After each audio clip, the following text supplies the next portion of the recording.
یہ سوال محمد عمران صاحب، انہوں نے ناندیڑ مہاراشٹر سے پوچھا ہے۔ السلام علیکم مولانا، ہمارا مسئلہ یہ ہے کہ ہمارے والد اور والدہ کے نام پر ایک مکان ہے جس کی قیمت 65 لاکھ روپئے آ رہی ہے۔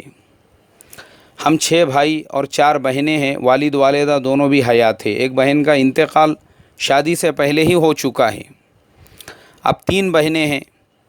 ہم کو شریعت کے حساب سے آپ یہ بتائیے کہ کس کے حصے میں کیا آئے گا، یعنی کس کو کتنے روپئے ملیں گے۔ 2 بھائیوں کو حصہ دے کر الگ کرنا ہے۔ ہمارے 2 بھائی ہر 2 سال میں خود کے اوپر قرضہ لے کر پھر والد صاحب کے پاس میں آ کر ان سے پیسے مانگتے رہتے ہیں۔ اب تک 2 دکانیں اور اس کے پیچھے کی جگہ بیچ چکے ہیں۔ اب ہمارے والد صاحب کا کہنا یہ ہے کہ اب ان کا جو حصہ بنتا ہے وہ ان کو دے دینا ہے۔ تو شریعت کے اعتبار سے 6 بھائی ہے، 3 بہنیں ہیں، والد ہے، والدہ ہے، اور 65 لاکھ روپئے میں کس کو کیا کیا حصے میں آئے گا، مہربانی کر کے آپ ہم کو تفصیل کے ساتھ میں بتائیے۔ بھائی محمد عمران صاحب، آپ کا جو مسئلہ ہے، اس مسئلے کے اندر آپ کے والد بھی حیات ہے، والدہ بھی حیات ہے۔ تو ایسی صورت کے اندر شرعاً تقسیم کا جو مسئلہ ہے وہ یہاں پر نہیں بنے گا، بلکہ آپ کی جو صورت حال ہے اس صورت کے اندر چونکہ آپ کے والد صاحب جو ہے وہ پورے مال کے مالک ہے، تو اب اپنے اعتبار سے وہ جس کو جو دینا چاہے وہ پورا رائٹ رکھتے ہیں، پورا حق رکھتے ہیں، پورا پاور رکھتے ہیں۔ وہ اپنے اعتبار سے جس بیٹے کو جو دینا ہے، جس بیٹی کو جو دینا ہے، ان کو کوئی بول نہیں سکتا، اس لیے کہ وہ اپنی زندگی میں جو تقسیم کریں گے وہ یا تو تحفہ ہوگا یا تو ان کی طرف سے ہبہ ہوگا۔ ہم اس کو میراث کا نام نہیں دے سکتے اور میراث کا مسئلہ یہاں پہ نہیں بنا سکتے۔ لیکن میں آپ کے والد صاحب سے بھی ایک بات ضرور کہنا چاہوں گا، اور میرا یہ کلپ ضرور آپ کے والد صاحب کو سنانا، کہ ہمارے بزرگ ماں باپ کی ذمہ داری یہ ہوتی ہے اپنی اولاد کی تعلیم کر کے، تربیت کر کے ان کو ان کے پیروں پہ کھڑا کر دینا۔ اس کے بعد ان کی اگر شادی ہو چکی ہے، اب یہ اولاد کا کام ہے، وہ اپنے گھر کو سنبھالے، اپنی گھرستی کو سنبھالے، اپنی فیملی کو سنبھالے، اور ساتھ میں اپنے ماں باپ کو بھی سنبھالے۔ مجھے افسوس اتنا زیادہ ہو رہا ہے کہ آپ ایک بوڑھے بزرگ انسان ہو اور آپ کو بڑھاپے کے اندر اگر اولاد اس طریقے سے بار بار کاروبار کے اعتبار سے پریشان کر رہی ہے، آپ کو دکانیں بیچ کر اولاد کو سیٹل کرنا پڑ رہا ہے، تو افسوس کی بات ہے یہ، کیونکہ جس عمر کے اندر ابھی آپ ہو اس عمر کے اندر آپ کے بیٹیوں کی اور آپ کے بیٹوں کی ذمہ داری تھی کہ وہ آپ کو کسی قسم کی تکلیف نہ پہنچنے دیتے، آپ کی کفالت کرتے، آپ کی خدمت کرتے، آپ کی ضروریات کی تکمیل کرتے۔ ہر مہینے 6 بیٹے ہیں آپ کے، ہر بیٹا آپ کی خدمت میں ہدیہ لا کر دیتا کہ ابا میری طرف سے ہر مہینے اتنے پیسے رکھو، تو آپ ایک بادشاہ کے جیسی زندگی گزار سکتے تھے۔ مجھے بہت افسوس ہوا آپ کا یہ مسئلہ پڑھ کر کہ بڑھاپے کی اس عمر میں جو رہتا مکان ہے وہ بیچ کر بھی آپ کو اپنے بیٹوں کو سیٹل کرنا پڑ رہا ہے، تو ایسے بیٹوں کے لیے خون کے آنسو رونے کی بات ہے یہ۔ اللہ حفاظت فرمائی۔ اب مسئلہ تو میں نے آپ کو بتا دیا، لیکن اگر میرے سے مشورہ لیتے ہوں گے تو میں آپ کو یہی مشورہ دوں گا، جب تک آپ حیات ہے اپنی کسی بھی پراپرٹی کو نہ بیچے، آپ اپنے قبضے میں رکھے اور عیش آرام اور سکون کی زندگی گزارے۔ میں دعا کروں گا اللہ تعالیٰ آپ کے بیٹوں کو ماں باپ کی فرما برداری اور ماں باپ کی خدمت کا جذبہ عطا فرمائی۔ اگلا سوال، یہ سوال گجرات پالنپور سے ایک ہمارے حافظ صاحب ہے، انہوں نے پوچھا ہے۔ السلام علیکم ورحمۃ اللہ وبرکاتہ مولانا، معذرت کے ساتھ میں اپنا نام نہیں بتانا چاہتا ہوں۔ الحمدللہ میں حافظ قرآن ہوں، آپ کا بے حد شکر گزار ہوں، میں آپ کے ہر بیان سنتا ہوں۔ الحمدللہ میں یہ کہنا چاہتا ہوں میرے گھر کے سارے افراد اکثر بیمار رہتے ہیں، گھر کے ہر فرد کی دوائی چالو ہے، ہمیشہ چالو رہتی ہے۔ بڑے افراد تو سمجھو بیمار ہی رہتے ہیں، بچوں کا کوئی ماہ ایسا نہیں گزرتا جس ماہ میں بیمار نہ ہوئے ہو، اور کبھی کبھار تو ایک مہینے میں 2-3 مرتبہ بیمار ہونے پر دوائی لانی پڑتی ہے۔ میرا کہنے کا مقصد یہ ہے کہ کیا سب اللہ تعالیٰ کی طرف سے آزمائش ہوتی ہے یا ہمارے اعمال کی وجہ سے ہوتا ہے؟ اور الحمدللہ ہمارے گھر میں ہر فرد نمازی ہے، عبادت بھی ہوتی ہے، صدقہ بھی کرتے ہیں، دعائیں بھی کرتے ہیں۔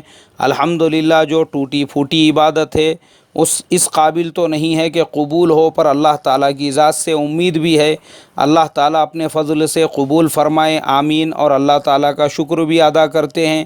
الحمدللہ آپ بتائیں کہ ہم اس کو کیا سمجھیں کہ اللہ تعالیٰ کا امتحان تو نہیں ہے، ہمارے اس حال میں ہم کیا کریں؟ بھائی ہمارے حافظ صاحب، دیکھو میں آپ کو حضرت جی مولانا یوسف صاحب رحمۃ اللہ علیہ کا ایک قول سناتا ہوں۔